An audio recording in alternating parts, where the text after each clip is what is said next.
Damai sejahtera Allah yang melampaui segala akal, itulah yang memelihara hatimu dan pikiranmu dalam Kristus Tuhan kita. Amin. 2 tahun ini kita menghadapi pandemi COVID-19.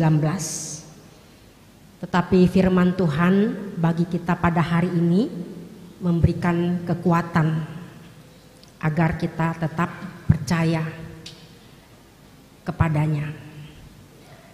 Oleh karena itu firman Tuhan bagi kita dari kitab Mazmur 147 ayat 1 sampai dengan ayat 11 demikian. Haleluya. Sungguh bermazmur bagi Allah kita itu baik, bahkan indah, dan layaklah memuji-muji itu. Tuhan membangun Yerusalem. Ia mengumpulkan orang-orang Israel yang tercerai-berai. Ia menyembuhkan orang-orang yang patah hati dan membalut luka-luka mereka. Ia menentukan jumlah bintang-bintang dan menyebut nama-nama semuanya. Besarlah Tuhan kita dan berlimpah kekuatan. Kebijaksanaannya tak terhingga. Tuhan menegakkan kembali orang-orang yang tertindas, tetapi merendahkan orang-orang fasik sampai ke bumi. Bernyanyilah bagi Tuhan dengan nyanyian syukur. Bermasmurlah bagi Allah kita dengan kecapi.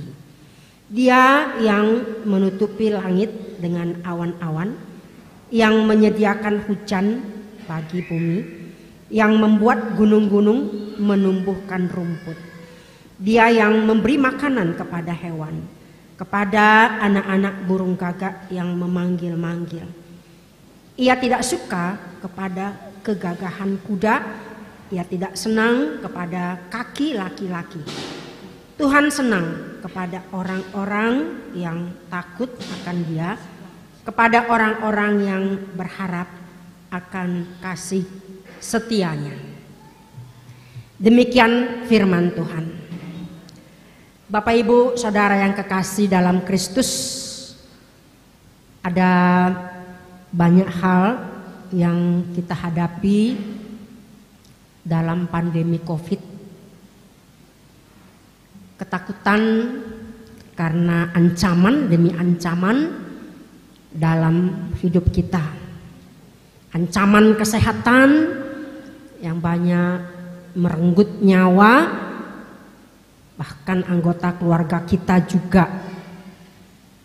Ancaman merosotnya ekonomi. Terancam juga keutuhan rumah tangga akibat PHK. Hingga mungkin perceraian di sana sini. Doa kami, jikapun ada dari tengah-tengah keluarga kita jemaat HKBP Cibubur, sebagian mengalami peristiwa yang disebutkan tadi, Tuhan yang memulihkan kita. Amin. Yang menjadi pertanyaan bagi kita Bapak Ibu Saudara yang kekasih, di penghujung tahun ini dan kita sedang mempersiapkan hati kita menyambut Natal, masihkah Allah peduli dengan kita? Masihkah kita patut bernyanyi bagi Tuhan walau kita sedang dirundung kesedihan ataupun duka, atau masih dalam mengalami sakit penyakit, atau mungkin juga usaha kita bangkrut dan sekarang berusaha untuk bangun kembali. Masihkah kita patut harus memuji-muji Tuhan, bernyanyi bagi Tuhan, seperti topik kita hari ini? Bernyanyilah bagi Tuhan. Oleh karena itu perlu kita renungkan dan sikapi melalui firman Tuhan hari ini. Dalam Mazmur 147 ini kita diingatkan akan kemahakuasaan Allah dan bagaimana kemurahan Tuhan itu memulihkan bumi ini, tumbuhan dan hewan-hewan, bahkan orang-orang yang takut akan Dia. Disinilah pemazmur merespons sebagai pengakuan imannya, mengajak kita untuk bernyanyi, bermazmur bagi Tuhan karena perbuatan karya keselamatannya bagi umatnya dulu Israel dan juga bagi kita pada saat ini. Yang perlu kita perhatikan dalam topik ini yang pertama adalah, apakah Tuhan butuh dipuji? Dalam ayat 1 dikatakan, bermazmurlah bagi Allah, itu baik, bahkan indah dan layaklah memuji-muji itu. Bapak Ibu Saudara yang kekasih, saya yakin kita pun sebagai manusia sangat senang untuk dipuji. Apalagi kalau kita menerima pujian dari anak-anak kita ya. Mungkin makanan kita yang enak kita sajikan, atau kita sedang merapikan mereka ketika memberangkatkan sekolah walaupun daring, dan banyak hal. Itu artinya anak-anak masih bersyukur, berterima kasih kepada kita. Padahal kita pun sebagai orang tua tidak perlu menerima pujian itu. Apalagi di hari Natal ini banyak orang memuji kita. Waduh, baju kamu cantik sekali ya. Siapa sih penjahitnya? Di mana kamu jahitkan baju itu? Ada kisah seorang penjahit bernama Mendel yang terkenal karena keterampilannya yang luar biasa. Satu kali dia datang kepada seorang bijak.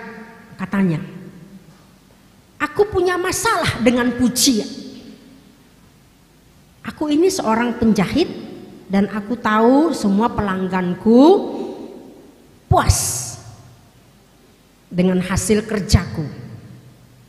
Mereka sangat suka memujiku.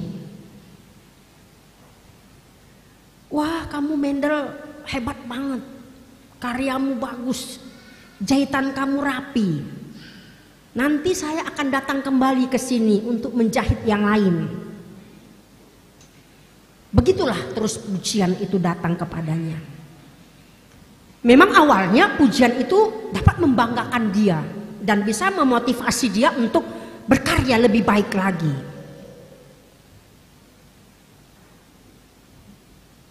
Tetapi dia berpikir, mengatakan bahwa apakah Tuhan juga merasakan demikian? Sangat senang untuk dipuji-puji.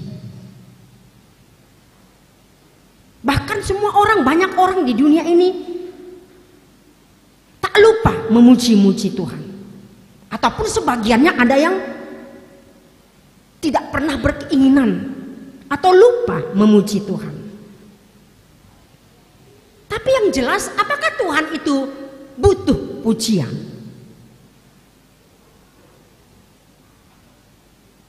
Kalau Tuhan butuh pujian, seolah-olah Tuhan itu tidak percaya diri, kan?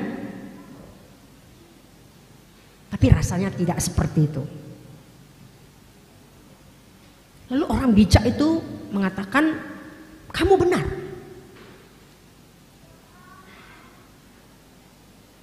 Memang Tuhan tidak butuh pujian. Tapi itulah tandanya betapa Tuhan mengasihi kita. Ya tahu pujian itu berguna untuk manusia itu sendiri. Sehingga walaupun Tuhan tetap menerima pujian dari manusia, itu membuat keterhubungan dengan Tuhan. Jadi sepanjang kita masih memuji Tuhan, sepanjang kita masih dapat bersyukur kepada Tuhan, sepanjang kita masih dapat bernyanyi bagi Tuhan, berarti kita masih terhubung kepada Tuhan.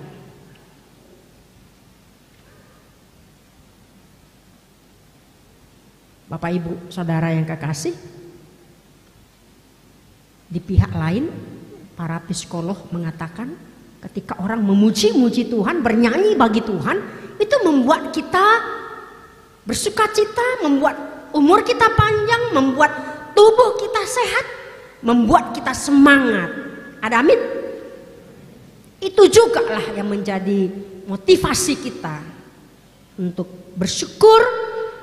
Di penghujung tahun ini kita menyambut Natal, merayakan hari kelahiran Kristus. Saat kita memuji, memuliakan Tuhan, itu sebenarnya ibarat cermin ya, yang memantulkan kembali sinar ke sumber cahaya, yaitu Tuhan itu sendiri. Sumber cahaya Tuhan itu tidak bertambah, tidak berkurang. Tetapi itu artinya adalah bahwa kita masih terhubung dengan cahaya Tuhan itu. Sama dengan nyanyian tadi. Saudara yang kekasih dalam Kristus, apa yang memotivasi kita dapat bersyukur, bernyanyi, memuji Tuhan? Pasti ada banyak ya. Ada orang bersyukur memuji Tuhan karena sembuh dari penyakit, terlepas dari bahaya, bertahun-tahun tidak memiliki anak, pada waktunya Tuhan berikan. Dan mungkin anak kita sudah lama melamar pekerjaan di sana sini, tidak ada yang menerima, pada waktunya Tuhan memberikan jalan dan mendapatkan pekerjaan yang baik. Hari ini pun kita bisa merayakan, datang beribadah bukan karena kekuatan kita, tapi karena anugerah Tuhan. Itu luar biasa. Sebenarnya ada banyak kisah-kisah di balik pujian. Bagaimana orang dapat mengekspresikan kebaikan Tuhan, keselamatan, perlindungan yang diberikan dalam kehidupannya. Ada kisah-kisah luar biasa yang menciptakan lagu-lagu pujian yang kontemporer tapi terus diingat orang ya. Seperti Darlene Jets tahun 1993, dia mengalami masa-masa berat dalam hidupnya, tapi justru di situ dia menciptakan lagu Shout to the Lord. Ini luar biasa ini ya. Sampai hari ini jutaan, puluhan juta orang menyanyikannya, termasuk kita menyanyikan itu. Ada juga seperti Don Moon. Pada waktu itu dia berada di pesawat untuk menghadiri pemakaman keponakannya yang mati dalam kecelakaan. Lalu dia membaca kitab Yesaya 43 dan menciptakan lagu God will make a way. Dia buka jalan. Padahal keponakannya sudah mati, tapi dia menyanyikan lagu, menciptakan lagu itu. Tuhan pasti buka jalan. Ada lagi yang lain seperti Macbeth, dalam kondisi putus asa dan miskin. Satu akhir pekan dia membaca kitab Mazmur dan mengilhaminya untuk membuat lagu berjudul God of Wonders. Dan ini pernah dinyanyikan di ruang angkasa, pesawat ulang-alik untuk membangunkan para astronot. Luar biasa ya. Lagu ini tidak pernah mati, tetap hidup dan memberikan semangat iman dalam kita untuk menghadapi perjuangan-perjuangan hidup ini. Tapi di situ Tuhan layak untuk dipuji. Sama seperti walaupun pandemi COVID ini belum tuntas selesai, sekalipun kita sudah divaksin mungkin 98%, ya, tapi kita masih dalam perlindungan Tuhan. Amin. Bapak Ibu Saudara yang kekasih, Tuhan patut dipuji, layaklah Dia dipuji, disembah. Yang kedua, dalam perikop ini Tuhan peduli dan menyembuhkan. Dalam ayat 3 dikatakan Tuhan menyembuhkan orang-orang yang patah hati dan membalut luka-luka mereka. Pada waktu itu umat Israel dalam pembuangan. Ada banyak yang sakit, bukan hanya sakit tubuh, tapi sakit mental. Banyak jatuh dalam keputusasaan. Bahkan hampir hilang kepercayaan mereka kepada Allah. Di dalam ketertindasan itu, di dalam sakit penyakit itu, Tuhan datang untuk menyembuhkan, memulihkan mereka. Bapak Ibu Saudara yang kekasih dalam Kristus, mungkin kita juga pernah mengalami hal-hal, masalah-masalah yang sangat membuat hati kita terluka dan bahkan membuat jiwa kita remuk, merana. Lalu apa tindakan kita?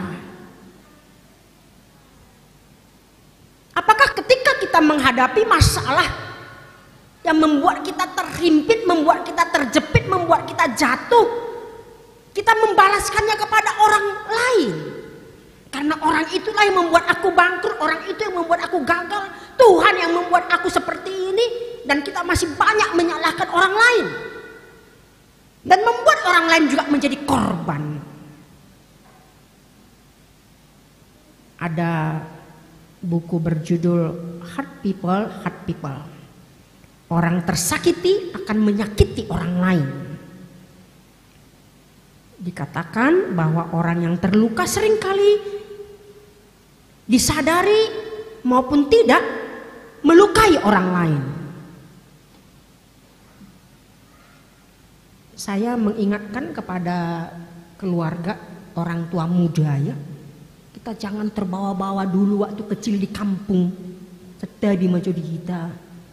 Ala didikan kena tua-tua najolo keras, ya.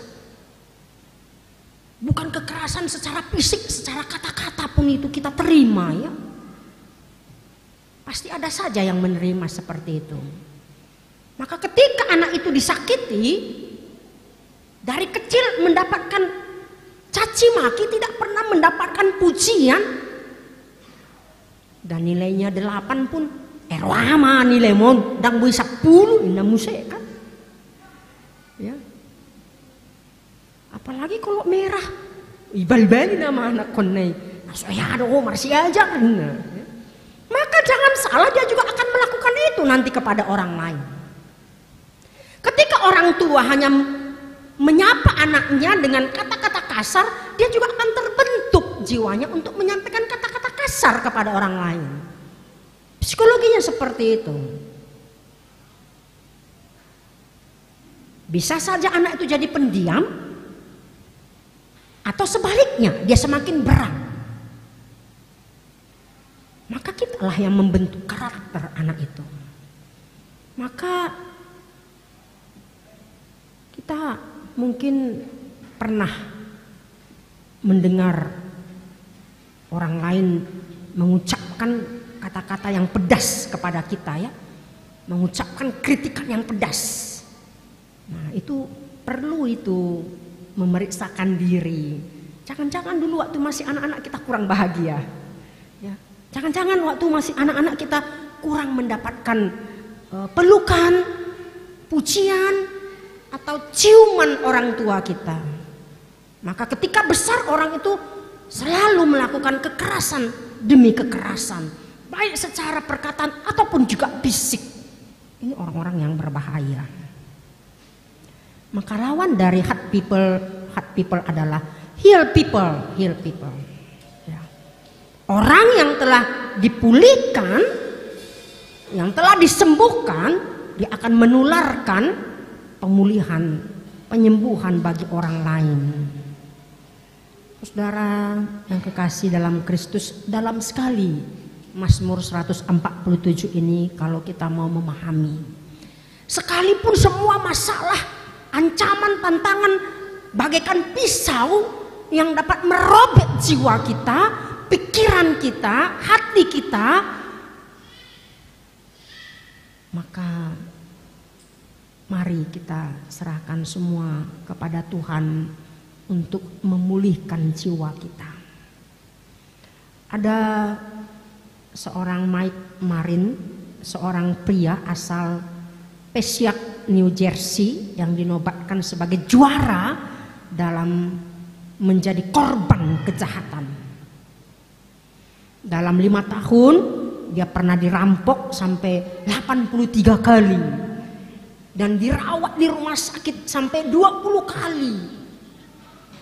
Pernah ditembak 2 kali, dipukuli dengan pipa besi, dan beberapa giginya tanggal, copot. Selama menjadi korban perampokan, ia telah kehilangan uangnya $2.000. Beberapa tas belanjaannya pun dirampok orang. 4 buah mobilnya pun dirampok orang.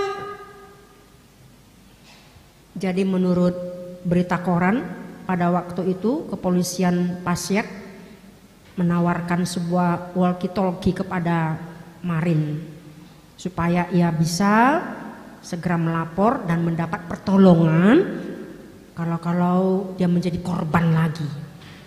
Tetapi apa yang dia katakan? Enggak butuh saya walkie-talkie itu. Tuhan sudah memulihkanku, Tuhan sudah menyembuhkanku. Maka aku tidak membutuhkan itu lagi. Karena apa? Karena dia sudah pahami bahwa dia masih hidup hari itu juga adalah karena pertolongan Tuhan. Bapak Ibu Saudara yang kekasih, walaupun dalam 2 tahun lebih kurang ini kita menghadapi ketakutan dalam pandemi COVID-19 ini, tapi kita masih ada hari ini, itu juga adalah karena pertolongan Tuhan. Dan dampaknya yang luar biasa dalam kehidupan kita.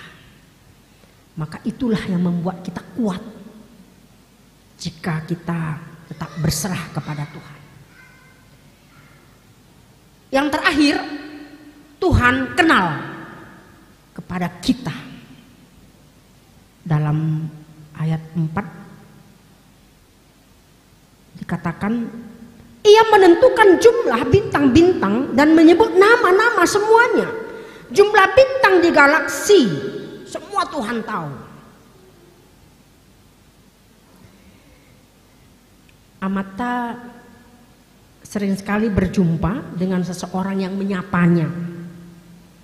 Terus terang dia lupa atau mungkin tidak begitu mengenal orang yang menyapa dia. Namun demi kesopanan dia membalas dengan senyuman sambil berkata dan berbasa basi. Lalu setelah orang itu pergi, lalu saya bertanya, siapa dia itu? Lalu dia katakan dengan nada bergurau, dia kenal saya tapi saya tidak kenal dia.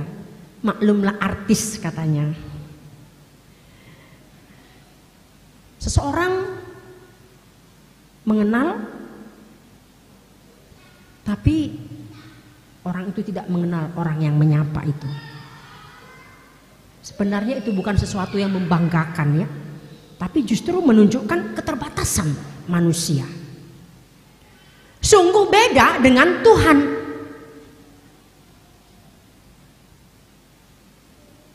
Tuhan dia tahu bagaimana kita, keadaan kita, latar belakang kita, apa yang kita alami. Tuhan sangat mengenal. Tak ada yang tersembunyi bagi Tuhan. Luar biasa. Sedangkan nama-nama bintang Tuhan berikan dan dia tahu. Kata seorang Peter van Dokkum, seorang astronom Universitas Yale, jumlah bintang di galaksi Bima Sakti saja mencapai 300 miliar bintang. Tak ada satupun yang tahu berapa banyak jumlah bintang di alam semesta ini. Tetapi Tuhan tahu. Mengapa? Karena dia yang menciptakannya, bukan? Apalagi kita manusia ini. Artinya pemazmur mau memberikan kekuatan kepada orang-orang dalam buangan itu. Dan juga bagi kita pada saat ini. Ingatlah bahwa ciptaan Tuhan itu apapun dia tahu. Tidak terlepas dari pandangannya. Alanido jojo hitam mandok ditanyakta. Iboto hodo Tuhan nama sadiawon. Hodo nomboto saluhutna. Di tonga-tonga ningolunami. Karena Tuhan itu maha tahu. Jadi Tuhan tidak pernah melupakan yang diciptakannya. Apalagi kita manusia sebagai gambaran ciptaan Allah itu. Dan Tuhan tidak pernah bosan dengan doa-doa kita.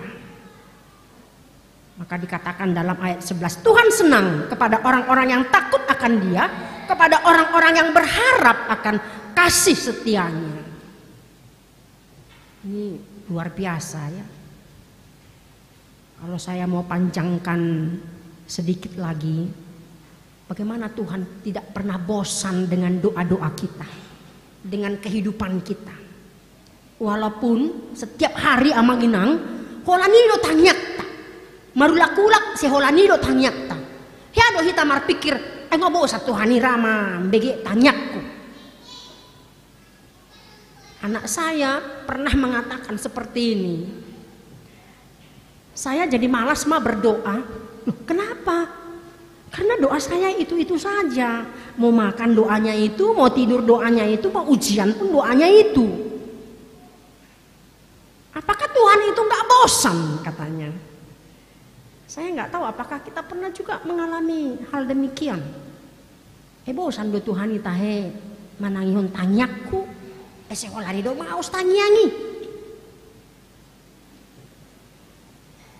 Sama seperti seorang ibu yang mengalami penyakit Alzheimer akut. Lalu dia mengatakan kepada anak perempuannya untuk menanyakan apa pekerjaannya masa lalu. Lalu anaknya berulang-ulang mengungkapkan itu. Baru lagi diceritakan, dia tanya lagi.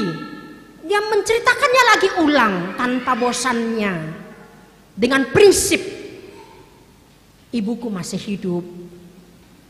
Ada temanku untuk berkomunikasi dengan dia. Dia juga berkomunikasi denganku. Walaupun hanya itu saja yang dia tanyakan. Dulu pun aku waktu kecil, aku akan terus bertanya, berulang-ulang kepada dia. Ibu dengan sabar menjawab dengan berulang-ulang juga. Ya aduh hita mamikir honia manginang. Saya mau si sukunya anak kota hita kan. Ini apa mak? Ini untuk apa mak? Apa gunanya ini? Enaknya ini mak? Bagusnya ini? Tong doi halusna. Kan itu kan? Marulak-ulak. Jadi Tuhan itu pun begitu. Dia tidak pernah bosan untuk mendengar seruan kita.